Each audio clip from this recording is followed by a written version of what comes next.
Welcome to the Great Detectives of Old Time Radio. From Boise, Idaho, this is your host, Adam Graham.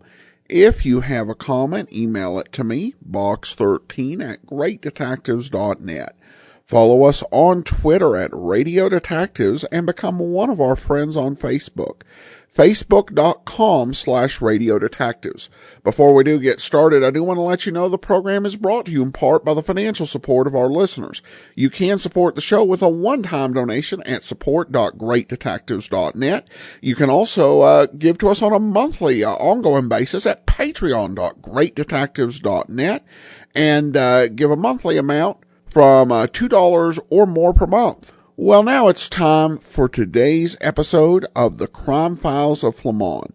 And today's episode is called The Case of the Chick That Killed. Card number 239 from the Crime Files of Flamond.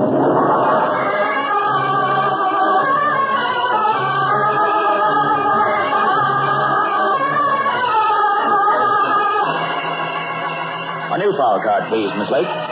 Popular nightclub piano player fears plot to wreck his career. Seeks confidential investigation.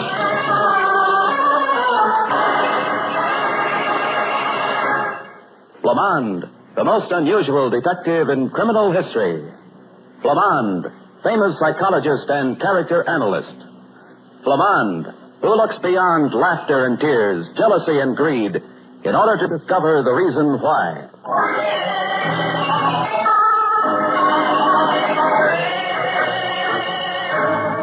And now, card number 239 from the Crime Files of Flamond.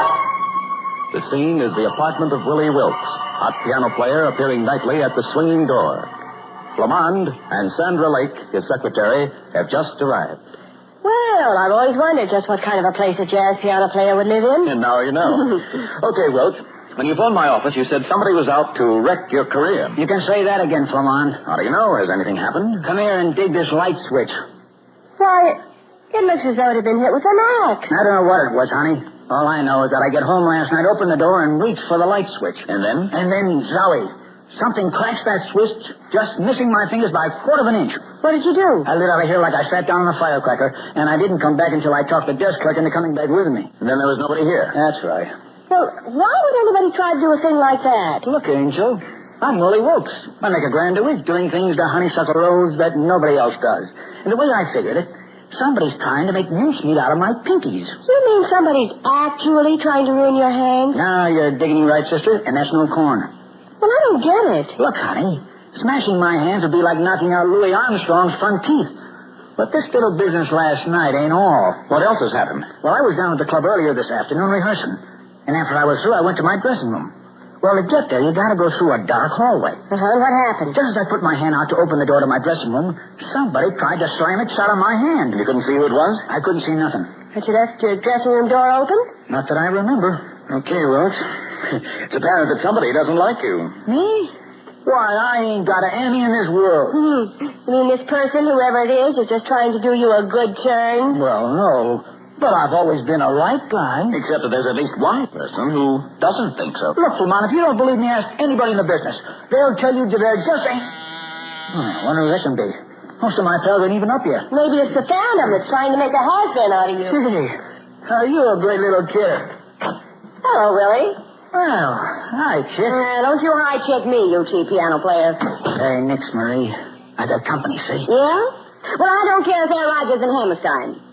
You told me that if I loaned you 5 C's, you'd get me a job singing at the swinging door. Look, Marie, I can explain everything. I already heard you explain everything. I want that job or my $500. But it'll be just a few more days, honey. Joe Mantley says Look, you've been using Joe as a stall for 2 weeks now, so get a new number. I want those 5 bills. Okay. Will a check be all right? It'll be all right if it don't bounce. Well, it so happens I ain't got my checkbook with me.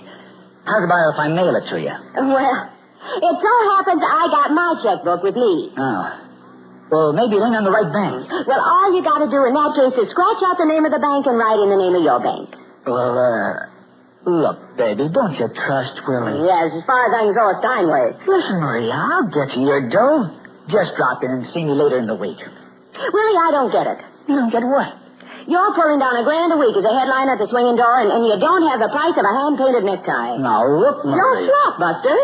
You'll get your money, baby. Don't worry. Worry? You're the one who ought to worry.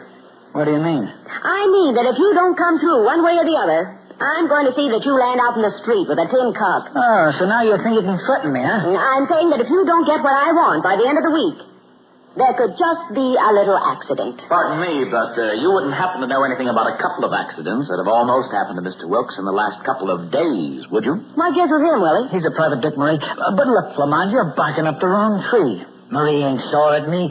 Oh, not really. Oh? Well, I'm glad to hear that. For a minute there, I thought she was, well, just a little bit irritated.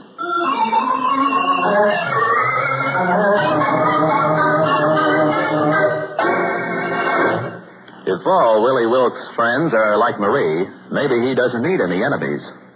In just a moment, we'll return to the crime files of Flamond.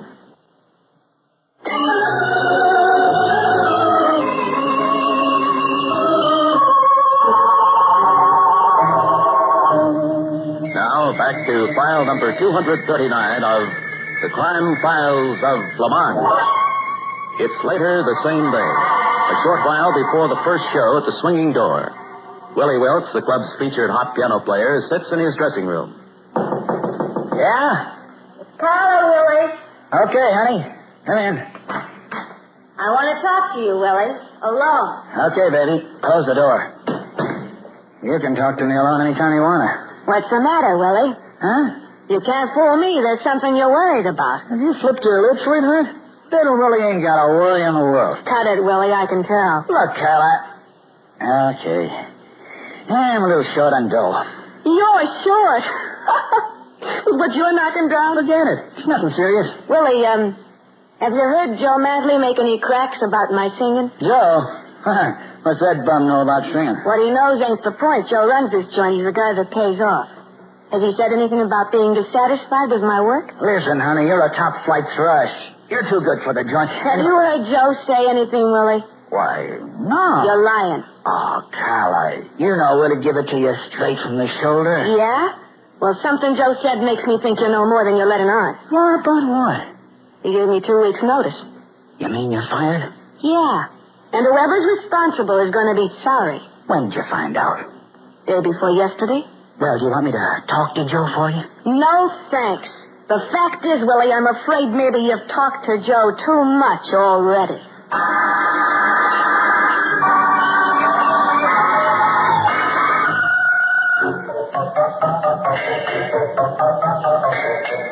Well, the swinging door's a little better than I thought it would be, Flamond. Oh, it's just another joint, Sandra. Yeah, but how can just another joint pay Willie Wilkes $1,000 a week? Well, it's getting to play right now. Sandra, look over there. That girl who's in street clothes is coming out from backstage. But she's the girl that came up to Willie Wilkes' apartment while we were there. Marie. She must have been backstage trying to collect from Wilkes. She sees us, Flamond. She's coming over this way. Well, maybe we'll find out something from her. Hello there. You're the detective that was over Willie's, aren't you? That's right. We weren't really introduced either. I'm Flamond. And I'm Marie Hale. Mind if I sit down? Not at all. This is my secretary, Sandra Lake. Hello, Sandra. Hello. Look, Flamond, did you fall for that line Willie's been handing out that somebody's trying to bust his fingers? Shouldn't I? I'll say you shouldn't. You see, Willie's trying to get something on Joe Mantley, the guy who owns the singing door. Well, why would he want to get anything on him? Ask Willie that, dearie. Pardon me for busting in, folks, but I heard you were different. But congratulations, darling. Congratulations on what, Carla? Don't play dumb, darling. You overdo it. You know Mantley's fired me so he can hire you. Oh? What? The first I've heard about it. Don't look so innocent, dear. You talked Joe into firing me. I talked him into... What's the idea? Do you have to be where you can keep tab on Willie? Now, look, Carla. You're asking for trouble.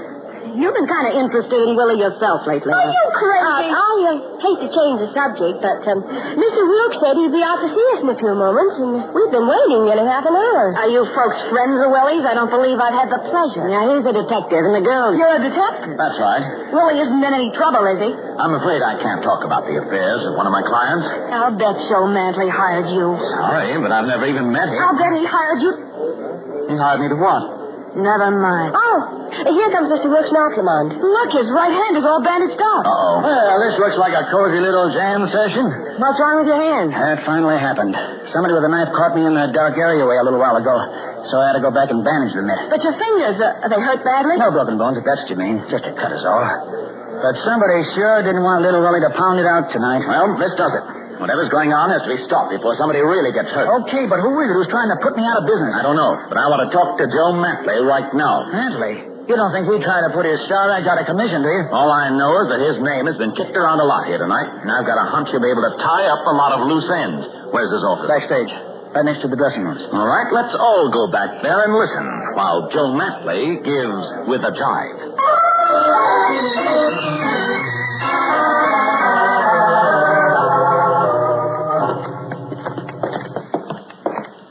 Gee, does it have to be this dark back here? It doesn't have to be, but it is. Joe's saving the juice for the electric sign out in front. We could at least furnish seeing eye dog. How do you know when you come to his office? This is it right here.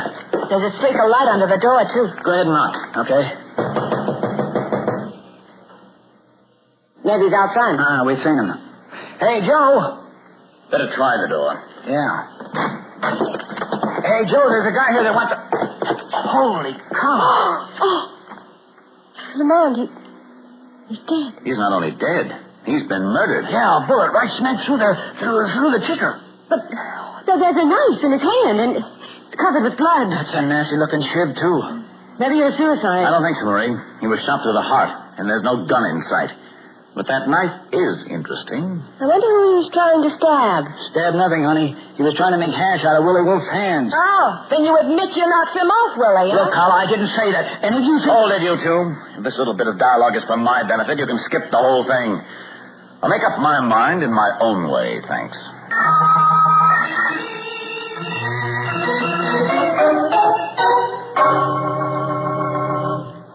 Okay, Willie. Now that we've got a breather, I want to ask you something. Look, Marie, can't a guy have a little rest even in his own dressing room? Why did you do it, Willie? Do what? Don't bluff, Willie. You should have known you couldn't get away with it. Listen, Marie, nobody pins any murder on me.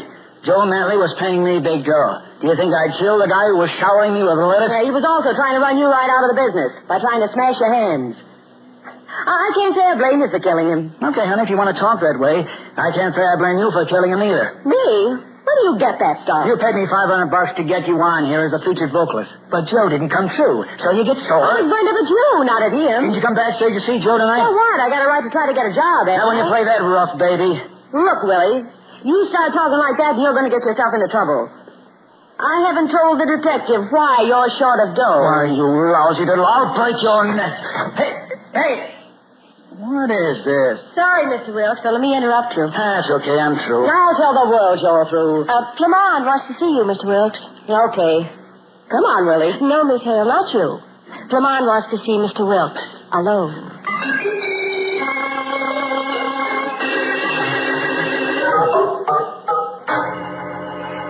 How's the hand, Willie? Oh, not so bad, I guess. The police doc gave it a look and says it'll be all right in a few days. Well, I've talked to the police about you. Yeah? What about? They're going to put you under arrest. Put me on... Oh, but they can't do that. They figure you had a motive for murdering Matley because he was trying to ruin your hands. But I don't know that for sure, just because I popped off in his The police office. also think you had another motive. Eh? What?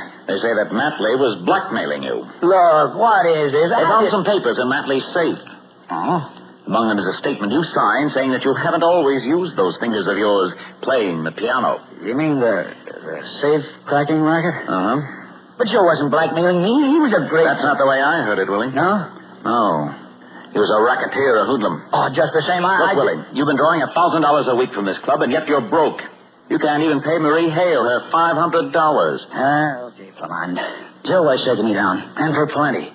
He paid me $1,000 a week, and I kicked back all but $100 of it. And what about this safe cracking business? Well, when I was a kid, I was playing in a dive, and a couple of hoots noticed my hands and figured I'd make a good safe cracker. Thought you had delicate fingers, huh? Yeah. Did you pull any jobs for them? Only a couple. Then I scrammed out of there, and haven't had anything to do with that kind of stuff since. How did Matley find out about it? Joe knew every wrong guy in town, and one of them tipped him off about me. That's when he made me sign that paper and start kicking back most of the dough he paid me. All of which adds up to a darn good motive for knocking him off, Willie. I know it does, Flamond, but believe me, I ain't the killing kind. So help me, I ain't.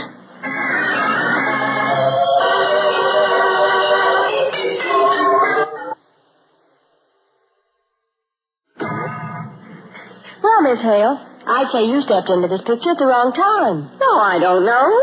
Willie still owes me that $500, and I got a hunch it's going to be easier to get it now than if Joe Mentley hadn't been killed. What makes you think that? Well, Willie was on the level when he said he didn't have the dough. That's why he was willing to try to get Joe to hire me. Joe didn't go for my type, and Willie let him have it. You don't really believe that, do you? Well, that don't matter, dearie. I still think Willie will find it worth $500 to keep me from passing my little idea along to the cops. Well, excuse me, I was looking for Willie. Well, come on in. I wasn't interrupting anything, was I? Not a thing. Well, Carla, I suppose you've got your alibi all set. What do you mean by that? Well, you were back here when Joe was killed. You had as much chance to kill him as anybody. Marie, don't be silly. Why should I want to kill Joe Mantley? That's easy. He fired you. You said so yourself. That's right. When you came over to our table. That's hardly a reason for murdering a guy. Well, now that all depends. Of course, you always figured Carla Lane was Dinah Shore and Connie Boswell rolled into one. Look, Marie, maybe I'm not the best singer in the world, but I was good enough to get a job without buying it. What are you insinuating? I'm not insinuating a darn thing. I'm just saying something, and I happen to know it's true. You paid Willie to get me fired to get my job for you. Why, that... So Willie's been talking, huh? Willie hasn't opened his piece. But you just... I had a hunch about what happened, darling, and you just told me I was right. Why, you dirty crook. You got the crust to call me a crook after admitting you got me fired and tried to buy your way into this joint? Oh, that's a laugh. Look, Carla, you won't laugh. Not when you find yourself dragged right smack in the middle of this juicy little case. Are you threatening me? You figure that out, dearie. But there's something I haven't told either the cops or Flamond. What's that? I saw her come out of Joe Mantley's office about 10 minutes before the body was found. Well, how about it, Carla? Is that true? Well... Is it? Yeah, it's true.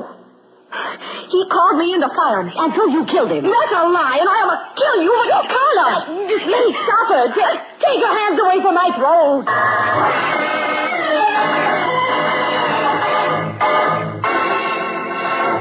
Carla, enraged, lunges for Marie Hale's slender throat. In a moment, we'll see what happens next in The Crime Files of Flamond.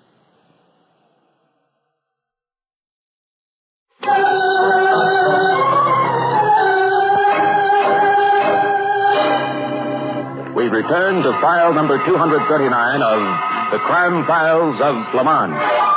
It's now a moment later. Sandra Lake tries frantically to separate Carla Lane and Marie Hale. Oh, get away from me. Willie can't tell lies about me. Oh, get away from it. Carla, let go. What's going on in here? Yeah, Two rails around each other's throats. Grab Marie. I'll get Carla. Okay. Come on, Carla. Let's go. Come on, will you? Calm down. All right. Sit down. She's lying. She grabbed for my coat. You shut up too, Marie. Boy, they ought to be matching the garden. Look, it's time we got to the bottom of this case. You can say that again. No, to go back for a moment. Willie, collecting that $500 from Marie here wasn't your idea, was it? You're darn tootin' it wasn't. Don't tell a lie, Willie, and you know it. You came to me and said you could get me into the swinging door for $500. That's right, as far as it goes. Well, then how can you say it wasn't Willie's idea? Because it was Mantley's idea. Wasn't it, Willie? Yeah, I didn't like it. The man that said he was going to fire Carl anyway. He said he wanted Marie in, and that I was to get her to give me $500. $500 for him, that is. But why didn't you tell me that? Because he didn't dare. That's right. Joe Mantley had Willie in a spot where all Willie could do was jump anytime Mantley whistled. So that's why Willie killed him. We'll get to that later, Carla. Well, Willie did when he was told. But then Mantley double-crossed him and didn't hire Marie. Why didn't you tell me that, Willie? If I'd known you were leveling, I'd have gone to Joe myself. He couldn't have told you, Marie. And he can't prove that story now either, can he? Just take my word for it, Marie, for the time being. You see, Willie was on a spot in more ways than one. Carla here knew he was out to get her fired, and you, Marie, thought he was double-crossing you. Well, so what happened? Willie got sore at Joe and killed him. Now, look, not so fast, Carla. Willie had plenty of reason to want to get rid of Joe Mantley, but two people had it in for Willie. Meaning Marie and Carla? Sure. Marie thought Willie had taken $500 from her under false pretenses. She thought Willie wasn't getting her that job. Carla was darn sure that he was. That's right. But if Joe Mantley really wanted Marie to replace Carla, how come he didn't hire her? Because he was waiting to get something he could blackmail her with. What? You heard me, Marie. He thought he could get you sore enough at Willie so that you'd play right into his hands. That's not true. Then why did he give you the idea that Willie couldn't get you that job? He He didn't. Why did he keep telling you that you were a sucker for paying Willie that $500 and saying you should get your money back? You're making this up. Why did he tell you that if Willie done that to him, he'd ruin his hand? Now, look, Flamond. Joe Matley was standing right beside you in the dock when you slashed Willie's hand with that knife, Murray. No, this is all a bunch of lies. Then, after he caught you, he took you into his office and threatened to hand you over to the police. I never had that knife. You found it after Joe was dead. Yes, in his fist. And that was your most serious mistake. What do you mean? Just that Matley was holding that knife as if he were planning to stab downward with it into somebody's heart. I don't understand. Marie, nobody who wanted to slash a man's fingers would hold a knife that way. He'd hold it the same way he'd hold the handle of a hammer. Hey, that's right. Matley tried to blackmail you, Marie. No. And you had that knife in your hand when he forced you into his office. So you killed him and put the knife in his hand to make it look as though he'd slashed Willie's fingers. No, it must have been Carla. Look, Maria, she admits she was in his office and that he fired her. She could have done it. Except that she didn't. You're trying to frame me. You framed yourself, Marie, when you tried to slash Willie's hand last night in his own apartment. I did? Yes. You forgot that Willie and Carla both worked the same show. They're both in the finale, too, which means that Carla couldn't get to Willie's apartment before he did. But you were there waiting for him. Well? Okay. This round is yours. But the last round's mine. She's got a gun. No, you're sharp, kid. And it's the same gun that killed that dirty blackmailer Mantley. Now I'm leaving here, and I'm locking the door after. There's just one thing you forgot, Marie. Yeah, what? You got that gun in one hand, and if you figure on locking us in, the key's on the wrong side of the door, which means that... Sandra, slam the door. Okay. Drop the gun. Grab it, Willie. Got it? You slammed the door right on my hand. Honey, my heart bleeds for you. Boy, you're on the ball, Flamond. Getting Marie to look at the door so she'd get rattled, that was great. It's all in the day's work, Carla. Don't hand us that, Jackson. Instead, take a bow because you're solid, Cat. Yes, sir, you're solid.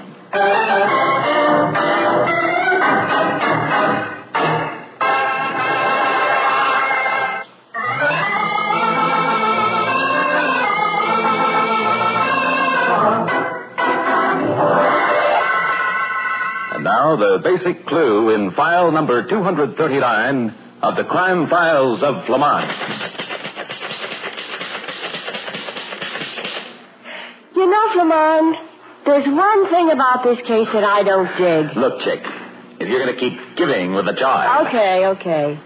But you seem to be so darn sure that Marie Hale was the killer. How come? Well, Carla couldn't have killed Mantley because... Sure, you explained that. She was in the show with Willie, which proves that she wasn't trying to cut up Willie's hands. Well? Yeah, but what I want to know is, why were you so sure that Willie himself didn't kill Joe Mantley? He sure had reason to. I'll say he did. But Marie really did Willie a favor when she slashed his hand. She did? Huh. I sure hope nobody ever does a favor like that for me. Circumstances alter cases, Sandra. You see, Willie's hand was slashed while Mantley was still alive. Well, that's true, It was Willie's right hand, too. Honey, I get it. Comes the dawn. With his hand all cut up, Willie could never have fired a revolver. Now you dig me, chick. Now you dig me. I gather you've got a title for the file card? Uh-huh. You gather right, boss. Well? I'm calling it The Case of the Chick That Killed. And that cat is solid.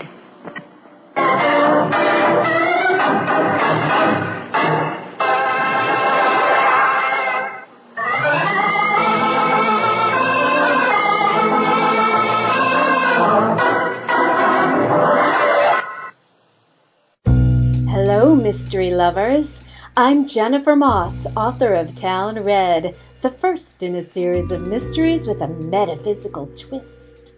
Town Red has received critical acclaim and all 5 stars from avid mystery readers just like you. Town Red and the rest of my books are available in print and in ebook on Amazon, Barnes & Noble, and iTunes. For more information, visit my website, jennifermoss.com. You're listening to the great detectives of old-time radio. Welcome back. Well, middle-aged radio stars that make with too much jive, I think that they're just Squaresville. And that probably goes a double for 21st century podcast hosts. At any rate, an interesting episode, though less of a psychological clue than you would have heard from Flamond in the 40s. At any rate, we actually do have a listener comment from David regarding episode 1726, The Case of the Winning Widow. And I think probably relates to the entire Flamond series played up to that point. He says, meh. It's great to have a program from Chicago with all the famous Chicago voices. Pierre Andre, Myron Wallace, Bob Elson. It's just a bit sad that it isn't a bit better. My first reaction is that this is a lukewarm retread of Blackstone, the Magic Detective. This, however, is wrong, as Flamond aired 2 years before Blackstone, so I guess, if anything, Blackstone borrowed from it. I can't really put my finger on exactly what doesn't work. I know it has to do with the script. Is it too many uses of tropes? Is it the pacing? Is it the condescending tone? It's certainly not as formulaic as something out of the Hummer Group or from Philip's Lord, but it is formulaic and just is missing something. Well, I definitely appreciate your opinion, David, and I know this is technically one of the less prominent shows with a little bit less talent in terms of the quality that you would normally get out of Los Angeles or New York. But it's really probably emblematic of what I do like about Tuesdays. Most of the series that we do have about 20 episodes or less. I think we got up to 33 with Jeff Regan. That was primarily because I didn't know there were that many episodes out there to start with. But we have a lot of 2 and 4 episode series that we play in terms of what's actually out there. And it's fun just to hear what people think. And people either love them or hate them. And it really does vary from series to series. So if you've been liking Crime Files of Flamond, I'm grateful for that. But we're actually coming to the end. That's right, in 4 weeks, we'll be bringing you Tales of Fatima, which is another short series, this one with Basil Rathbone. So if you've not been enjoying this, you don't have too much longer. All right, well, that will do it for today. Well, now we'll be back on Wednesday with the adventures of Philip Marlowe, and join us back here next Tuesday for the Crime Files of Flamond. In the meantime, send your comments to box13 at greatdetectives.net. Follow us on Twitter at Radio Detectives and become one of our friends on Facebook.